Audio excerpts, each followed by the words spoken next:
തിങ്കളാഴ്ച രാവിലെ 11 മണിയായി. ഏഷ്യയിലെ ഏറ്റവും വലിയ ക്രിസ്തീയ കൺവെൻഷനായ മാരാമൺ കൺവെൻഷൻ എല്ലാ വർഷവും പോകുന്നതുപോലെ ഈ വർഷവും ചില മീറ്റിങ്ങുകളിൽ പങ്കെടുക്കണമെന്ന് നേരത്തെ തീരുമാനിച്ചിരുന്നു. തിങ്കളാഴ്ച സൗകര്യം ഒത്തുവന്നു. അങ്ങനെ മാരാമണ്ണിന് പോയി. മാരാമണ്ണിലെ സുവിശേഷ പ്രസംഗങ്ങൾ ലോകമാകെയുള്ള മലയാളി ക്രൈസ്തവർ വളരെ ശ്രദ്ധയോടെ കേൾക്കുന്ന ഒന്നാണ്. മാരാമൺ കൺവെൻഷന്റെ ചരിത്രത്തെക്കുറിച്ച് ഒന്ന് ഓർക്കാം. 1895 ആറന്മുള ക്ഷേത്രത്തിന് എതിർവശത്തുള്ള പമ്പാ നദിയുടെ മണൽപ്പുറത്ത് തുടങ്ങിയ കൺവെൻഷനാണ് ഇന്ന് ലോകമാകെ പുകഴ്പെറ്റ മാരാമൺ കൺവെൻഷനായി മാറിയത്. 1995 ശതാബ്ദി ആഘോഷിച്ച മാരാമൺ കൺവെൻഷനോടനുബന്ധിച്ച് പ്രത്യേക തപാൽ കവർ പുറത്തിറക്കിയിരുന്നു. ചുറ്റും കടകളാൽ സമൃദ്ധമായിരിക്കുന്നു മാരാമൺ. മണൽപ്പുറത്തിറങ്ങി പൊള്ളുന്ന വെയിൽ.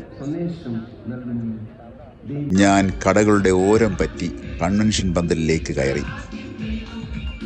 പുറകിലെ ഒരു കസേരയിലിരുന്നു. നല്ല തണുത്ത കാറ്റ് വീശുന്നു.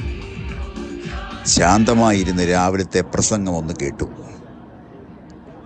വലിയ പ്രസംഗങ്ങളൊക്കെ പ്രസംഗിച്ച വേദിയാണ്. പ്രസംഗം കഴിഞ്ഞു. അവിടെ നിന്നിറങ്ങി. വഴിയുടെ ഇരുപുറവും മാടി വിളിക്കുന്ന കടക്കാർ. ഒഴിഞ്ഞും തെറ്റിയും ഹോട്ടൽ ബോർഡിലേക്ക് ഞാൻ ശ്രദ്ധിച്ചു. ഒരു ചായ കുടിച്ചേക്കാമെന്ന് ധരിച്ചു. ഒരു ചായ കുടിച്ചേക്കാമെന്ന് കരുതി പതുക്കെ കടയിൽ കയറി. അപ്പോഴാണ് മനസ്സിലായത്, മുൻപേ കൂപ്പൺ എടുക്കണം.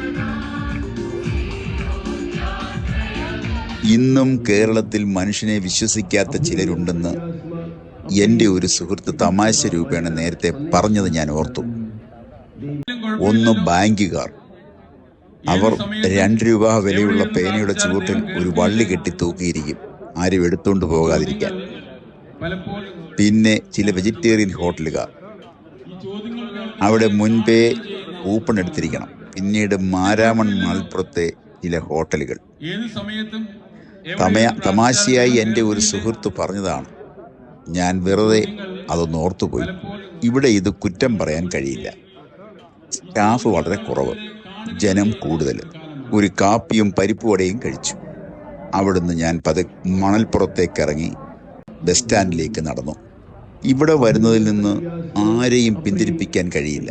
കാരണം ഇത് മാരാമൺ കൺവെൻഷനാണ്. വീണ്ടും വരാം എന്ന് ചിന്തിച്ച് ഞാൻ ബസ്സിലേക്ക് കയറി.